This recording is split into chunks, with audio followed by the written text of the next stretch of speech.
ನೀವು fitness routine follow ಮಾಡ್ತಾ ಇದ್ರೆ don't keep multiple goals at a time. ಯಾಕೆ ಹೇಳ್ತಾ ಇದ್ದೀನಿ ಅಂದ್ರೆ, ನಿಮಗೆ ಮಸಲ್ ಬಿಲ್ಡಿಂಗ್ ಹೋಗ್ಬೇಕು, ಫ್ಯಾಟ್ ಲಾಸ್ ಹೋಗ್ಬೇಕು, ಸ್ಟ್ರೆಂತ್ ಗೇನ್ ಹೋಗ್ಬೇಕು, ಕ್ಯಾಲಿಸ್ಟೆನಿಕ್ಸ್ ಮಾಡಬೇಕು, ಹೈರಾಕ್ಸ್ ಇವೆಂಟ್ಸ್ ಆಡಬೇಕು.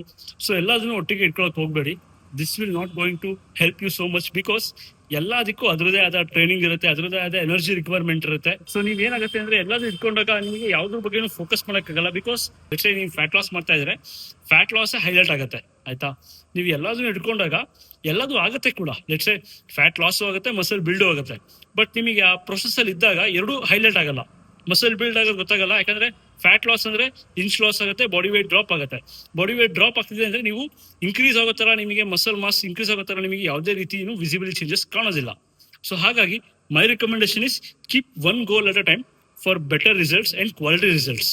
ಇಲ್ಲಾಂದ್ರೆ ಏನಾಗುತ್ತೆ ಗೊತ್ತಾ, ನೀವು ಸುಮಾರು ಎಲ್ಲ ಗೋಲ್ ಒಟ್ಟಿಗೆ ಇಟ್ಕೊಂಡು you will not able to justify your goal. High time ಒಂದ್ ಗೋಲ್ ಅಟ್ ಎ ಟೈಮ್ ಮಾಡ್ಕೊಂಡು ಹೋದ್ರೆ ತುಂಬಾನೇ ಒಳ್ಳೇದು. ತುಂಬಾ ಈಸಿಯಾಗಿ ನಿಮ್ಮ ಫಿಟ್ನೆಸ್ ಗೋಲ್ಸ್ ನ ಅಚೀವ್ ಮಾಡ್ತೀರಾ.